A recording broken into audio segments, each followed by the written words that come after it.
오늘 이 자리에 오신 모든 분들을 진심으로 존경하고 사랑합니다. 여러분들은 미래에 이룰 부처님입니다.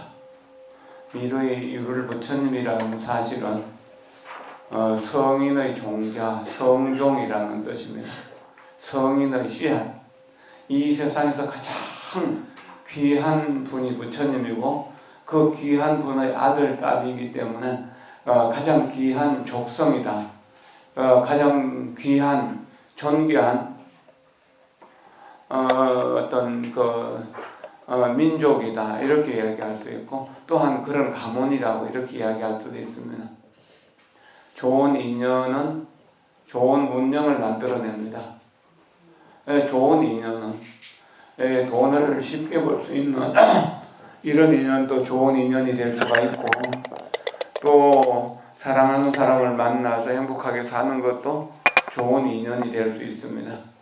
명예와 권력을 얻게 되는 것도 영화를 얻는 것도 다 좋은 일입니다. 그러나 그런 좋은 일들은 영원성이 없습니다. 한순간 좋았다가 뒤에는 아주 불행하게 되는 경우들 많이 봅니다. 세상에서 금방 이야기한 그 좋은 조건들을 다 갖추신 분들을 요즘 세상으로 보면 대통령이라고 할 겁니다. 권력과 부와 또 이제 사람들의 존경과 사랑과 모든 것을 받잖아요. 그러나 그 재임 중에 이렇게 탄핵당하는 경우도 있고 또 임기를 마치고 자살하는 경우도 있고 또 그 교도소에 가는 그런 일들도 있고 또 현직 대통령으로서 자기 아들을 교도소로 보내야만 하는 그런 불행한 인연들도 있잖아요.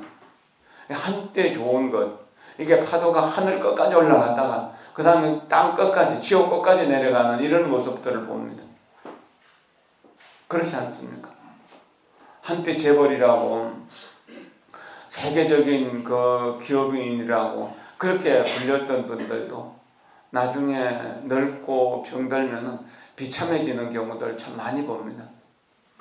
정아무개라고 하는 분이나 또 뭐 그런 몇 분의 기업인들은 돌아가시기 직전까지 교도소에서 생활하다가 마지막에 이렇게 풀려 나오자마자 얼마 안 돼갖고 돌아가시고 그런 일들도 있었잖아요. 우리가 진정으로 귀한 인연, 좋은 인연이라고 하는 게 무엇인가? 이것은 바로 부처님과 인연이고 부처님 가르침과 인연이다. 그리고 부처님의 가르침을 수행하는 우리 보편적인 성가의 인연입니다. 그래서 부처님을 부처님을 보배라고 하는 거예요. 가르침을 보배라고 하는 것이고 수행 공동체, 우리 수행을 함께하는 형제 자매들이 스스로가 각자 보배라고 생각하는 거예요. 여러분 모두가 그런 인연이기 때문에 제가 존경하고 사랑한다고 하는 말을 언제나 법회 앞에서 하려고 하는 겁니다. 이것이 우리가 우리를 귀하게 여기는 일입니다. 스님들이 스님들을 존중하고 또 스님들이 신도들과 서로 존경과 사랑으로 만날 수 있을 때 불법은 존중받고 존경받을 수 있고 부처님이 위대하고 거룩하다는 사실을 알게 됩니다. 서로 청정하게 살면서 화합하면서 존경과 사랑 속에서 부처님의 가르침을 하루하루 이렇게 익혀나가는 일은 무엇보다도 중요한 일입니다. 전에 듣지 못했던 이야기를 듣고 전에 알지 못했던 것을 새롭게 아는 기쁨, 이것이 살아가는 일입니다. 성인들은 나는 이제 다 배워서 성인이 되었으니까 더 이상 배우지 않는다라고 하는 분은 없습니다. 돌아가시는 마지막 순간까지 배우는 일과 가르치는 일을 쉬지 않는 것, 이것이 성인입니다.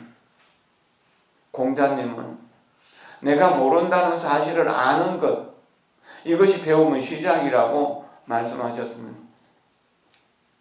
부처님은 마지막 열반이 드는 마지막 순간까지 제자가 찾아왔을 때 제자를 가르쳐서 깨우쳐 주셨습니다.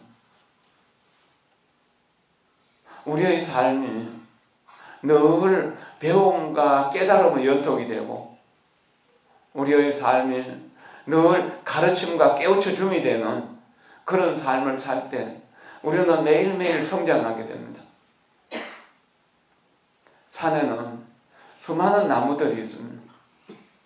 요즘 산들을 보면 매일매일 새 옷을 갈아입는 그 젊은 아가씨처럼 매일매일 세수하고 분발하고 화장하는 것처럼 그런 그 실록이 아름다움을 우리에게 보여주고 있습니다. 나는 이 산에서 제일 큰 나무이기 때문에 더 이상 클 필요가 없어 하는 그런 나무는 하나도 없습니다. 그와 같이 우리가 뭘 좀 알았다고 해서 이제 더 알 것이 없어 한다면 그때부터 사람은 죽은 사람이 되는 겁니다. 숨쉬는 송장이 된다는 겁니다. 끊임없이 새로운 것을 배우려고 하는데 뭘 배우는가? 가장 행복한 것을 배우려고 노력해야 됩니다. 이것이 부처님을 배우고 가르침을 배우고 성가와 함께 수행하는 일입니다. 이것이 중요한 일 중에서 가장 중요한 일입니다. 산에 가서 나무를 한 찜에다가 팔아서 쌀도 바꾸고 또 채소도 사갖고 먹고 살던 어떤 나무꾼이 어느 날 나무를 한 찜 지고 내려오다가 훌륭한 현인을 만나 나무찜을 버려라. 그럼 내가 헌금을 한 찜 줄게. 그렇게 하는데 대부분 나무꾼들은 난 지금까지 나무하면서 살았던 그 공이 얼만데 하면서 나무찜을 그냥 짊어지고 갑니다. 나무꾼의 신세를 면하지 못합니다. 그러나 눈을 뜬 사람은, 마음을 깨달은 사람은 기꺼이 나무찜을 버리고 황금으로 바꿔 짊어집니다. 그러면 그때부터는 이제 그 나무꾼으로서 가장 비참한 삶을, 정말 범부 중생으로서 모자라고 못난 삶을 고통스럽게 살아가고 남에게 멸시당하고 무시당하면서 살아가던 그런 사람이 한순간에 큰 부자가 되는 거예요.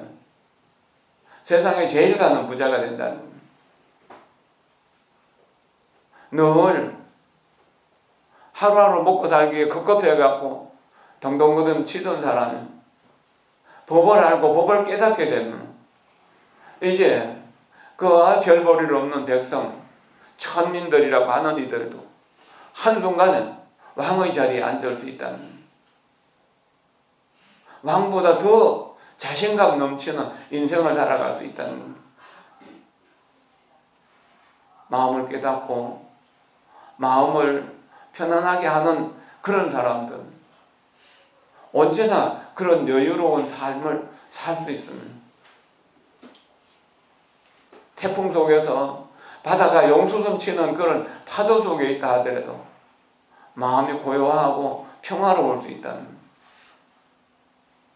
그 마음이 고요하고 평화로워야 이게 이제 바다가 용수섬 치는 그런 태풍 속에서도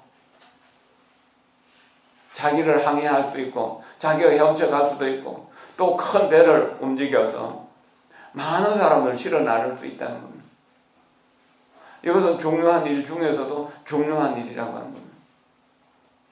우리 마음이 심한 파도로 용수섬 칠 때가 많잖아요.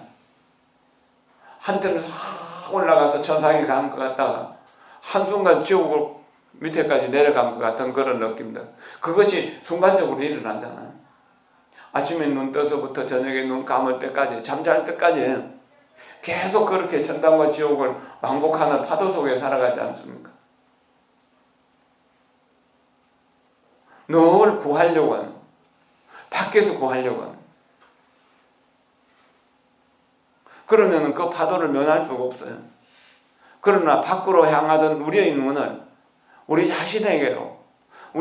자신에게로 돌리기만 한다면 우리는 언제나 평화롭고 행복하게 살아갈 수 있다는 이야기입니다. 일이 좀 늦으면 늦은 대로, 장애가 있으면 장애가 있는 대로 참고 견디고, 그래도 안 되면 또 될 때까지 기다리고. 아메리카 인디언들의 그 기우제는 언제까지라도 비가 내릴 때까지 기도가 계속 끊어지지 않는다는 겁니다. 그것을 어리석음이라고 생각하는 젊은이들이 많습니다. 똑똑하고 현명하다고 하는 이들이 그것을 우습게 생각합니다. 그러나 과연 그것이 어리석음이고 바보이고 모자람일까요?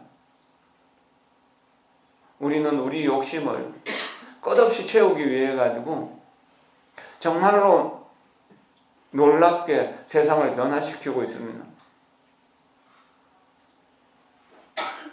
상상도 할 수 없는 일들이 매일매일 새롭게 개발되고 있습니다.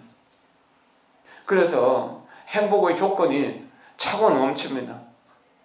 먹을 것도 차고 넘치고, 입을 것도 그렇고, 사는 집들도 그렇고, 너무너무 옛날에 임금님이 누리던 그 부귀영화보다 훨씬 더 많은 부귀영화를 누립니다. 그런 자유를 누리고 그런 권리를 누리고 있습니다.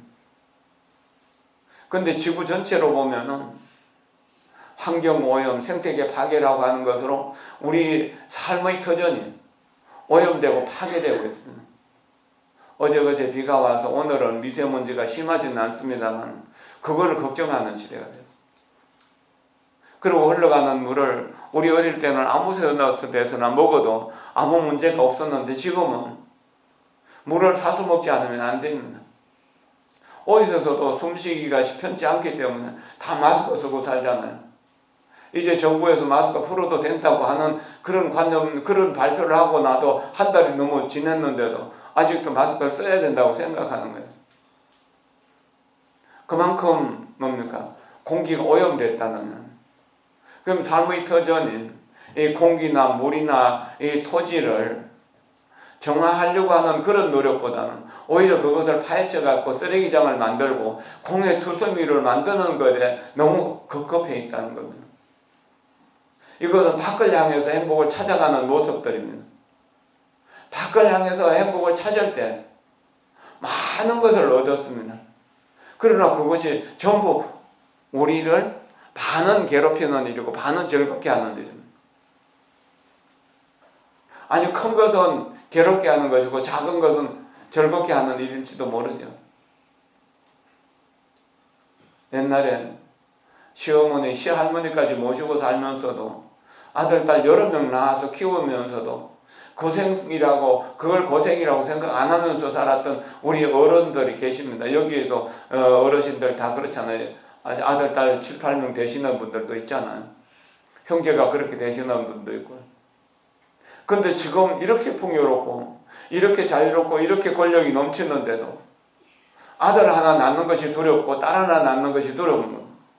낳아서 어떻게 키울 거냐는 거죠.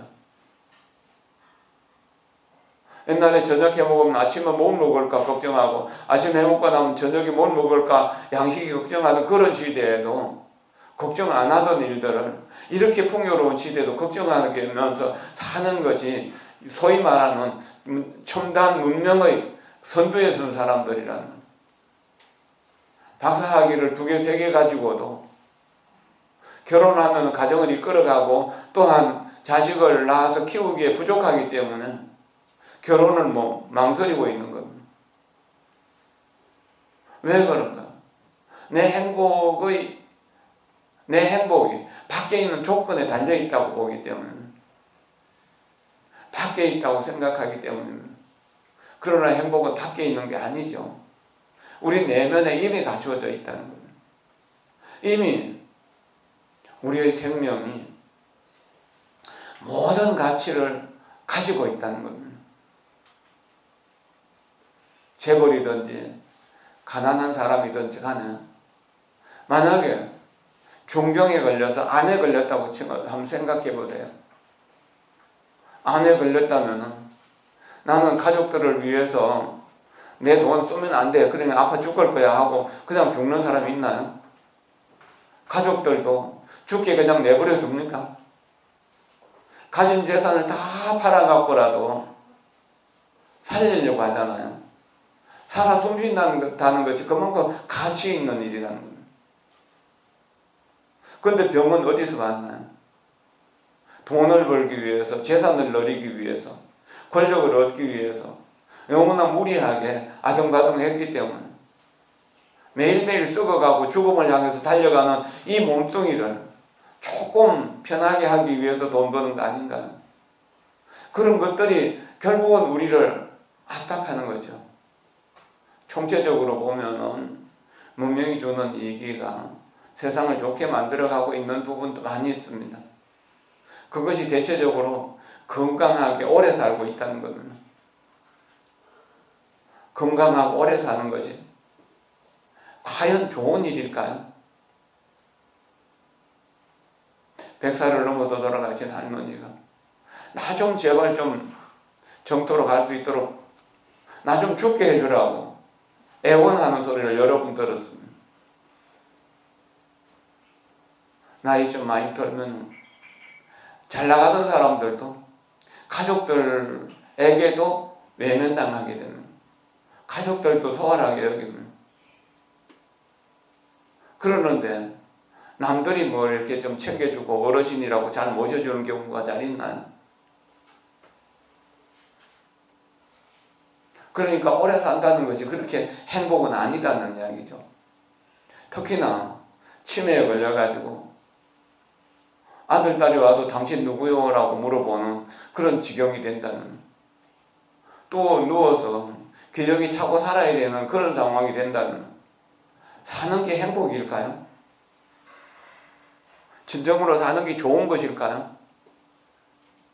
그런 어른이 또한 식물인간이 되어서 사람도 못 알아보면서 음식도 못 먹으면서 목에 구멍 뚫어갖고 음식을 넣어주고 영양제나 그 밖에 여러 가지 그 의료 기술로 해서 숨만 쉬게 하는 것, 그것도 한 해, 두 해도 아니고 여러 해 동안 그렇게 누워있는 것이 과연 행복일까요? 그렇게 또 어른을 모시는 것이 효도일까요? 우리의 행복은 미래에 있는 것도 아니고 과거에 있는 것도 아니잖아요. 과거에 있던 행복은 이미 지나가 버렸으니까 지금 행복이기 어렵고, 미래 행복은 아직 안 왔으니까 행복이 아니잖아요. 그 지금 순간순간 자기 자신을 돌아보면서 자기 자신을 사랑하고 자기 자신이 해야 될 무엇인가를 찾아내어서 열심히 살아갈 때 진정으로 우리의 행복이 있는 것이 아닌가요? 우리는 우리 생명을 귀하게 여깁니다. 그러나 진정으로 귀하게 여기고 있나요? 나이 좀 들면은, 나이가 안 들어도 조금만 내 상황이 달라지면 주변 사람들로부터 무시당하고 외면당하고, 그래서 너무나 억울하고 속상한 마음 속에서 살아가기도 하고 분노와 또 원망 속에서 살아가는 이들도 얼마나 많습니까? 불법성 삼보가 보배인 이유는 그러한 산, 나무꾼이 나무를 짊어지고 매일매일 시장에 내다가 팔면서, 그것도 나무꾼에게 누가 인간 대접을 제대로 해주나요? 이놈아 하는 것이 보통, 그러면 이놈아 아니더면 이서방, 박서방 그 정도가 그때 대접이죠. 그러면서 이 나무 저기까지 갖다 주게, 우리 집에 갖다 주게, 뭐 이렇게 해갖고 겨우겨우 구걸하듯이 돈 몇 번씩 얻는, 그것이 보통 사람 나무꾼들의 일이잖아요. 이제 나무꾼의 일 좀 버리고, 나무꾼의 삶 좀 버리고 이제 좀 더 자기 자신에게 돌아가서 진정으로 다른 사람들을 존중하고 사랑하면서 나도 존중, 존경받고 사랑받을 수 있는 그런 삶을 살아갈 수 없나요? 그렇게 살아가는 것이 정말 어려운 일일까요?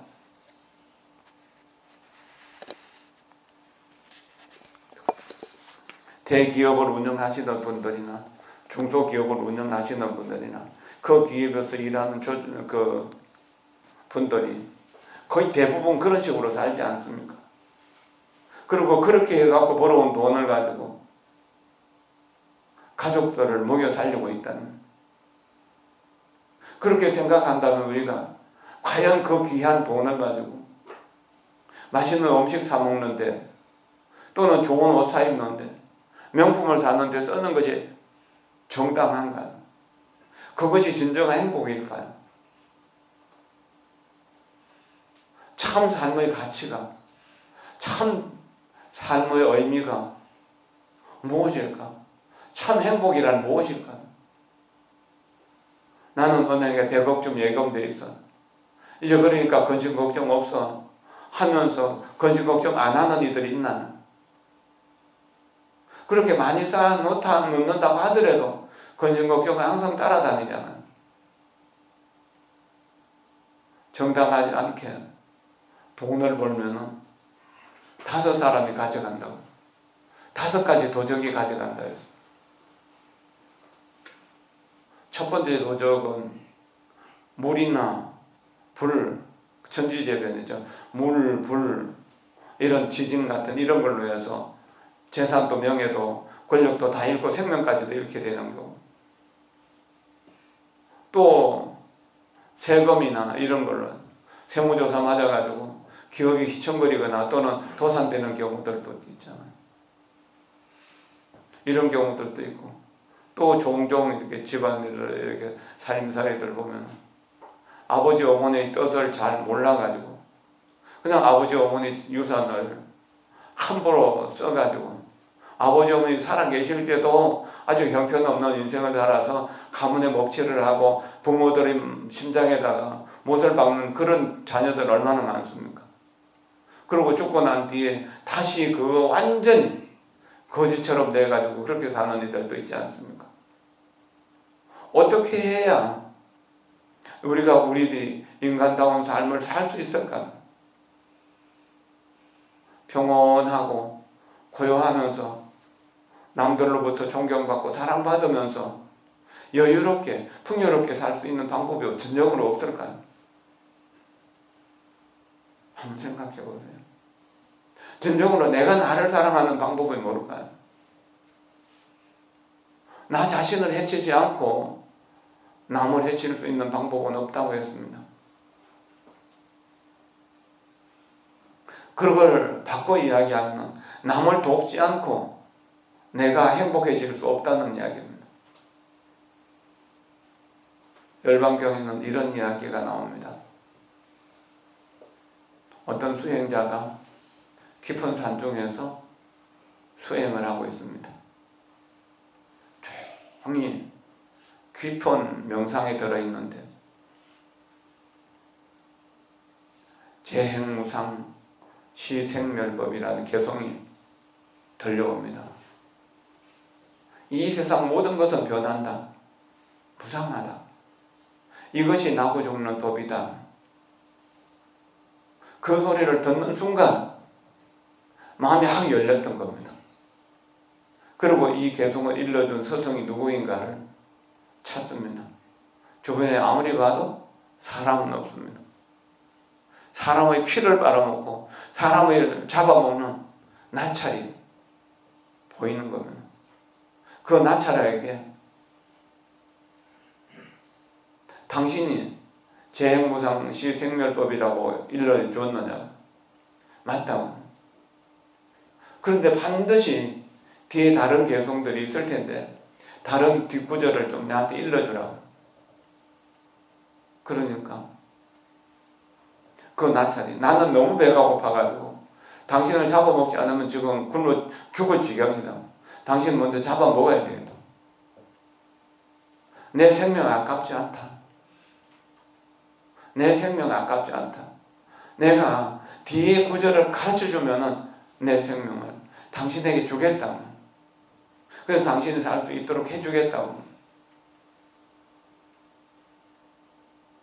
그렇게 이제 서로 실랑이를 하다가 결국에 이제 마지막으로 그럼 내가 뒤에 구절을 일러줄 테니까 당신은 나에게 몸을 주라. 당신 생명을 내가 잡아먹겠다. 그러니까 이제 생멸멸이하면 나고 죽는다는 생각, 그 변하는 것과 하나가 되는 거죠. 날 때는 나는 것에 온전하고 살아갈 때는 살아가는데 온전하고 죽을 때는 온전히 다해서 죽는다면 왜 생멸멸이하면 그 고요함, 아까 이야기했던 용수 넘치는 파도 속에서도 해오리 바람 속에서도 마음이 고요한 그런 상태가 그걸 정멸이라고 합니다. 그런 정멸이 즐거움이 된다는 생멸멸이 정멸위락이라고 재무상시 생멸별 생멸멸이 정멸위락. 우리 제사 지낼 때 그 시식문에도 거기 나오죠. 이게 열방정의 핵심 대의라고도 이야기합니다. 그 말을 해줍니다. 그때 크게 깨닫게 됩니다. 목숨보다도 귀하게 여긴 겁니다. 그래서 목숨을 바쳐서 반구절의 개성을 얻었다. 그런 연신 반개라고 몸을 버리고 반구절의 개성을 얻었다고. 그래서 그 좋은 내용을 내가 이 종이가 없으니까 이 나무에다가 새겨놓고 이게 이제 당신에게 몸을 던지겠다고 해가지고 나무에 새기고 나무 위에 올라가서 뛰어내렸던 겁니다. 나를 잡아먹으라고. 그때 그 나찰이 천신으로 변화해가지고 존경의 정성을 다해서 존경의 예를 드리면서 이 세상에 수행을 하시는 분들이 많지만 저렇게 자기 생명을 버려가면서 법을 구하는 당신은 처음입니다. 이 이야기 그 수행자가 바로 서가모니 부처님의 전신이라고 합니다.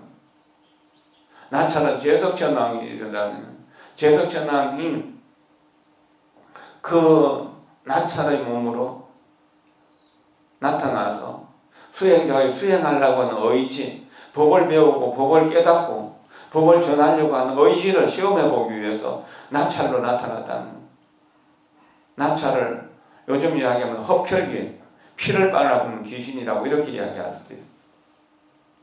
그렇게 나타난 겁니다.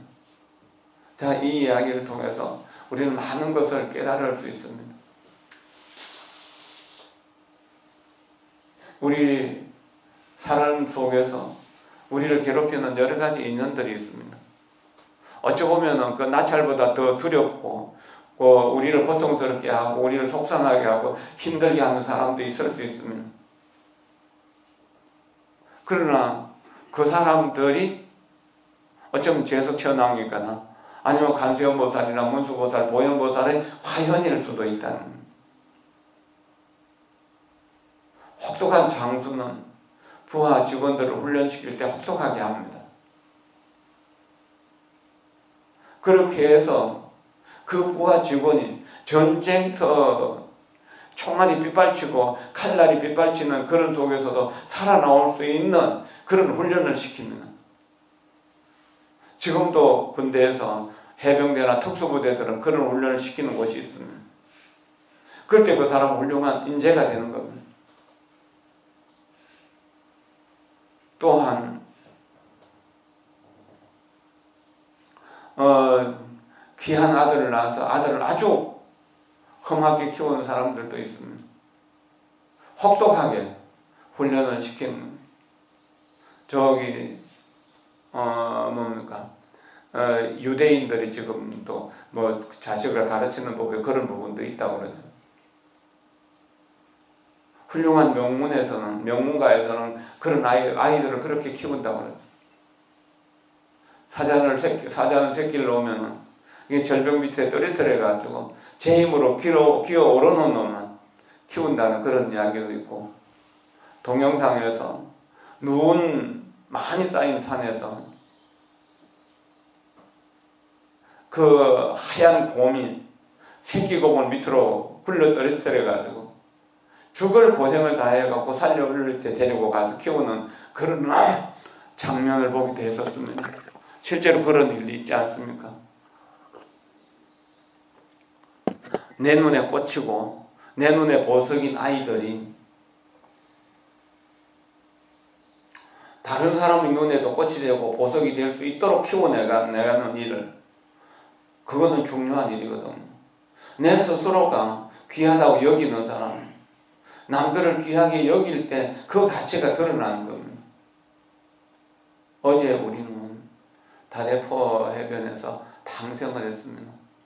매달하는 방생의 일환이었는데 그 방생은 내 생명과 물고기의 생명이 똑같다는 거죠. 내 생명과 다른 짐승들의 생명이 똑같다는 거죠.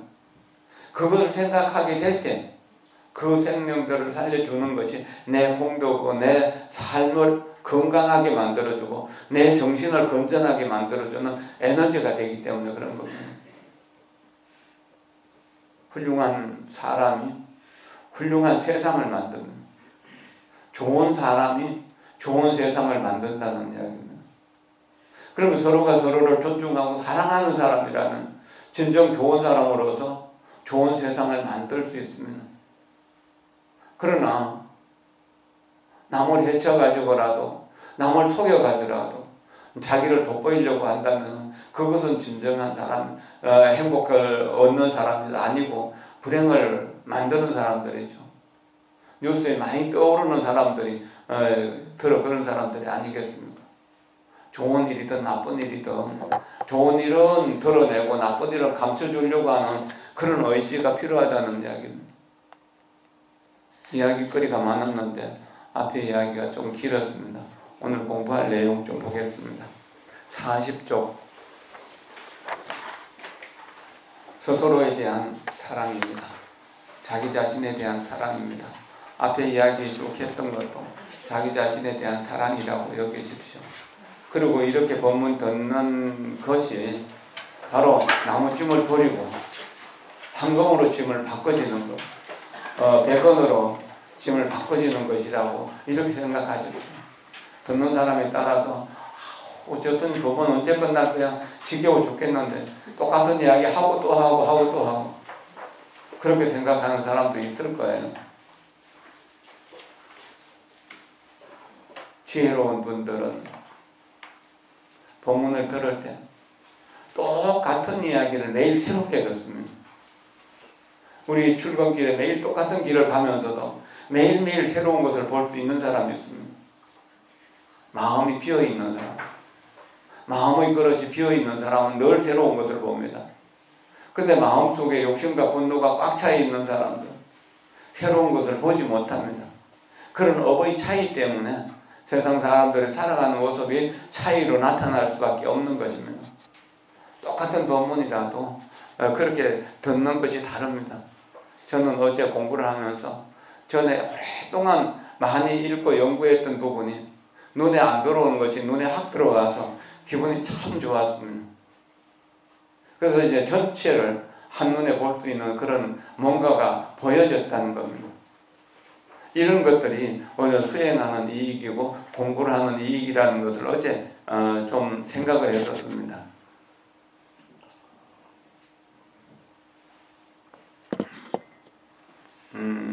읽어보겠습니다. 다음은 청정도론에서 발췌한 사랑의 명상에 관한 설법입니다. 너의 몸과 마음을 모두 평화롭고 행복하고 자유롭게 하소서. 그의 몸과 마음을 모두 평화롭고 행복하고 자유롭게 하소서. 그들의 몸과 마음을 모두 평화롭고 행복하고 자유롭게 하소서. 나를 해악에서 벗어나 안전하게 하소서. 그를 해악에서 벗어나 안전하게 하소서. 그대들을 해악에서 벗어나 안전하게 하소서. 나를 분노와 번뇌, 두려움과 불안에서 노연하게 하소서.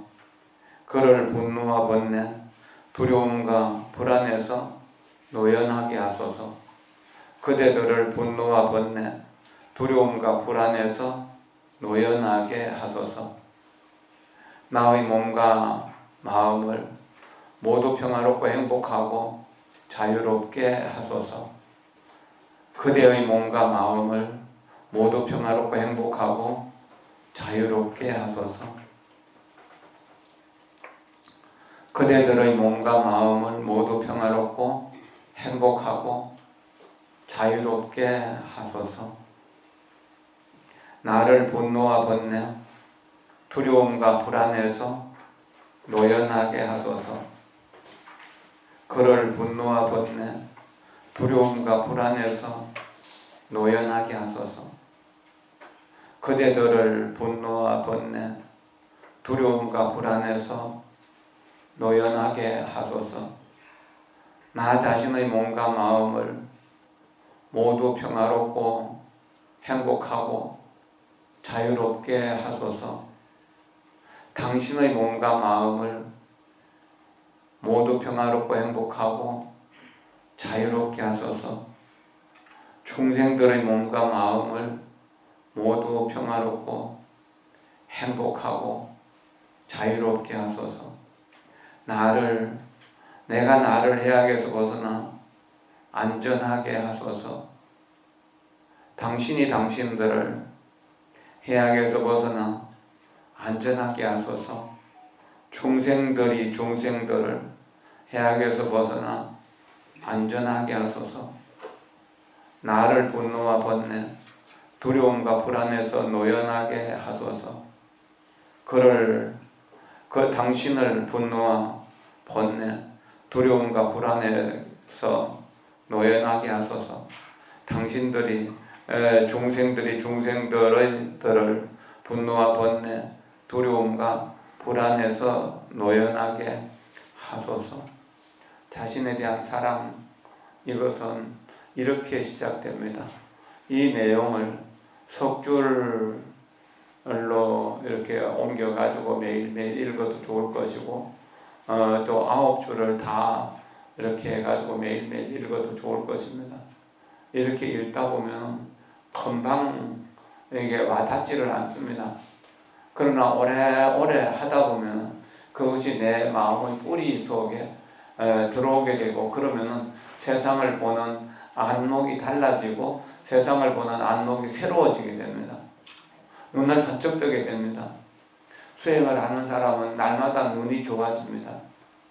눈이 좋아진다는 이야기는 세상을 긍정적으로 볼 수 있는 그런 안목이 생긴다는 뜻입니다. 시력이 좋아진다고 말하기는 어렵습니다. 나이 들면 시력은 자연스럽게 쇠퇴합니다. 그러나 앞을 제대로 볼 수 없는 시력이라고 하더라도 세상을 귀하게 보고 아름답게 보고 고맙고 감사하게 생각할 수 있는 그런 안목을 갖춘다면 그 사람은 비록 남들이 알아주지 않는 사람이라도 행복한 사람이 될 수 있는 것입니다. 이런 사랑의 명상은 우리의 눈을 좋게 만들어줍니다. 또한 우리의 귀를 좋게 만들어줍니다. 그래서 남들이 비난하고 헐뜯고 우습고 욕하고 시기하고 질투하는 말을 듣더라도 분노의 음성으로 나를 죽이려고 하는 그런 소리를 듣는다 하더라도 마음이 어느 정도까지 평화로울 수 있습니다. 그런다면 오히려 나를 공격하는 사람은 교화할 수도 있습니다. 아까 이야기했던 그 설산의 수행자가 나차를 만났을 때 나차를 스승으로 생각했던 것처럼 자기를 잡아먹으려고 했던 사람을 스승으로 여긴다는 이고위사, 괴로움으로서 스승을 삼는다라고 하는 날이 있습니다. 우리는 공부를 해나갈 때 다소의 어려움이 있습니다. 어려움이 있을 때 그것을 극복할 수 있는 힘도 따라서 생기는 것이거든요. 요즘 젊은 사람들은 의지가 약하다고 하는 이야기를 듣습니다. 우리 아이는 너무 착해가지고 좋은데 뭔가 스스로 해결할 수 있는 힘이 없어요. 이것을 요즘 이야기로는 마마보이라고 그러는, 엄마 치마폭에 또 아내의 치마폭에 쌓여갖고 자기 일을 스스로 결정하지 못하는, 이런 것은 진정으로 자기가 자기를 사랑하는 것이 아니라는 이야기입니다. 그러나 마음을 열고 이런 이야기를 계속 읽고 듣고를 반복하다 보면 눈과 귀가 좋아지게 되고, 그러면 어느 순간 내 말 속에서 남을 해치는, 남을 괴롭게 하는, 남의 마음을 아프게 하는 그런 말을 할 수 없는 사람이 된다는 겁니다. 그럼 자연스럽게 내 입도 좋아지는 것, 내 말도 좋아지는 것이잖아요. 이렇게 해서 생각과 말과 행실이 다 좋아져서 청정해져서 모든 행복을 누릴 수 있는 덕성이 갖추어지는 겁니다. 검는 세뱃돈과 같이 나누어졌던 그 호신불 속에 삼업이 청정하면은 백복이 구집이라고 합니다. 모든 복이 모여든다는 것입니다. 삼업이 청정해지면. 그래서 좋은 인연이 좋은 운명을 만드는 것도 그런 것입니다. 그래서 이런 것을 반복하는 것이 좋은 인연을 만드는 것이고, 그럼 내 눈과 귀와 말이 좋아지는 것, 내 생각이 좋아지는 것, 이것이 좋은 사람으로서 좋은 세상을 만들어가는 그런 사람은 일이라고 하는 겁니다. 이것이 정말로 중요한 일입니다.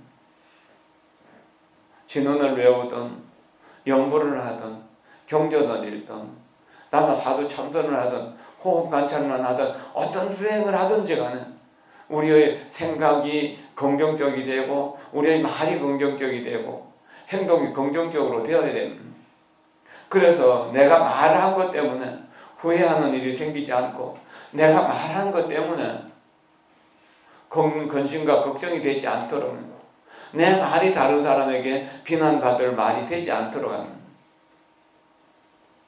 이것이 얼마나 중요한 일일까 하는 겁니다. 이것을 늘 반복해서 생각하는 겁니다. 내가 어떤 경우에라도 남에게 손해를 끼치는 사람이 되어서는 안 된다. 남을 해치는 사람이 되어서는 안 된다. 남을 속이는 사람이 되어서는 안 된다라고 하는 것이 내 마음속에 계속 쌓여서 과거에는 잘못 살았다고 하더라도 지금부터는 잘 살려고 하는 것을 꾸준히 노력한다면 하루에 10번 거짓말 하던 것이 9번으로 줄어들 수 있고 8번으로 줄어들 수 있습니다. 그것만 해도 많이 발전한 것이죠. 남을 비난하고 시기하던 말을 하루에 10번 하던 것이 9번으로 8번으로 줄어든다면 그 줄어드는 것만큼 공덕이고 그 줄어드는 만큼 내 마음속에 부처님의 마음이 살아난다는 이야기입니다. 우리가 부처님이 되어간다는 것이다. 그 부처님 되어가는 건 좋은 생각을 하고 좋은 말을 하고 좋은 행실을 하는 건데, 이런 공부를 계속 반복하는 것, 그것이 그것을 이루어가는 과정이라는 겁니다. 법문을 듣는 기쁨은 나도 부처님이 될 수 있다는 자신감을 얻는 것이고, 그 들었던 법문의 내용을 반복해서 생각하는 것은 내가 부처님이 실제로 되어가는 그런 과정이라고 하는 겁니다. 그것이 중요하다는 겁니다.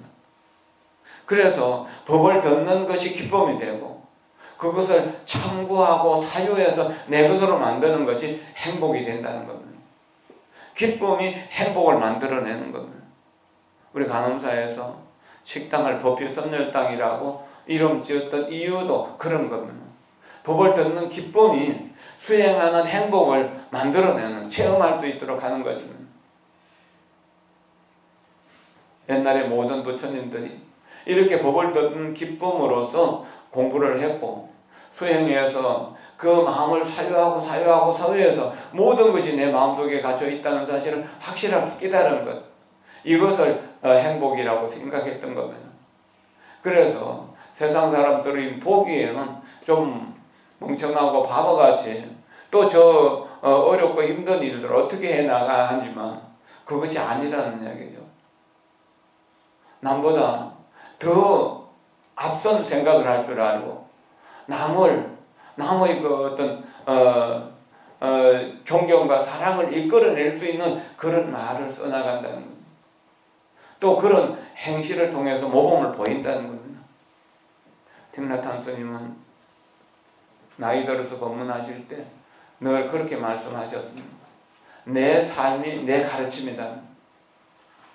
말과 행동이 다르지 않다는 겁니다. 언행일치가 되었다는 겁니다. 그리고 마음과 말이 일치가 되었다는 이야기죠. 심행일치라는 겁니다. 이것이 신구의 삼업이 청정해질 때 모든 행복이 함께 모여든다는 이야기인 것입니다. 그러나 우리는 너무나 오랜 세월 동안 여러 가지 악업에 덮여 있어서 이런 날들이 가슴에 와닿지를 않네요. 제가 50년을 넘게 절에서 수행을 한다고 했지만 이해 못하는 부분도 너무 많고 모르는 것도 너무 많습니다. 그리고 깨닫지 못한 부분도 너무 많습니다. 어쩌다가 하나를 깨닫고 하나를 알게 되어도 너무나 기쁘고 좋은 거예요. 다만 내가 배워야 되고 수행해야 된다는 사실을 다른 어떤 일보다 중요하게 여길 줄 안다는 것, 그것이 어쩌면 수행의 결과라고 이야기할 수도 있을 거예요. 그래서 기회 될 때마다 부처님의 말씀을 빌려서 또 스승들의 말씀을 빌려서 이렇게 이야기를 하게 되는 겁니다. 대만에 여행 갈 때마다 반드시 방문해야 된다고 생각하는 곳이 한 군데 있습니다. 그곳은 그 대북의 북쪽에 좀 떨어져 있는 자항법사가 살다가 돌아가신 곳이고, 그 자항법사의 육신상에다가 금을 입혀가지고 모셔놓은 것입니다. 자항법사당이라고. 자항법사는 1954년도에 돌아가셨습니다. 한갑 조금 지나서 돌아가셨는데, 돌아가시기 전에 이제 자기 제자들에게 유언을 남기시고 또 그 항아리를 만드는 집에 가서 큰 항아리를 주문해 놨습니다. 자기가 들어가서 앉을 만한 그런 항아리를, 그리고 뚜껑까지는 그걸 주문해 놓고 제자들에게 말했습니다. 내가 죽고 나면은 나를 화장하지 말고 이 항아리에 넣어서 땅에 묻어라. 그리고 3년 있다가 내 몸이 썩지 않았으면 개봉을 해서 모셔라고 했어. 그러는데 실제로 이제 제자들은 이렇게 조상을 치고 스승의 말씀대로 그 항아리에다가 시신을 넣어서 그리고 이제 장례를 치른 겁니다. 땅에 묻어서. 3년이 지나도 세 번째 제사를 지내고 파야지 하다가도 혹시나 시신이 다 썩어버렸으면 3년은 완전히 썩어버릴 거잖아요. 보통 시신이라면 형체가 뭐 뼈나 몇 개 남았을 정도잖아요. 그렇다면은 어른의 수행력이 욕되게 될까 걱정이 되어가지고 파도를 못했습니다. 근데 그날 밤에 모든 제자들의 꿈에 동시에 나타나셔가지고 왜 내 유언대로 파묻지 않느냐고 그래가지고 제자들이 다시 기도를 하고 공부를 해갖고 네 번째 제사를 지내고 1958년 제삿날 그 무덤을 파고 뚜껑을 열었습니다. 이런 꿈 이야기를 하고 그랬으니까 기자들도 많이 모이고 세상 사람들 뭐 신도들이 엄청나게 많이 모였죠. 그 자리에 이렇게 관뚜껑, 단지 뚜껑을 여니까 광채가 환하게 나타나는, 놀랍게 한이스러운 광채가 나타나는. 그래서 이제 그 가까운 제자들이 가서 보니까 살아계신 모습 그대로라고.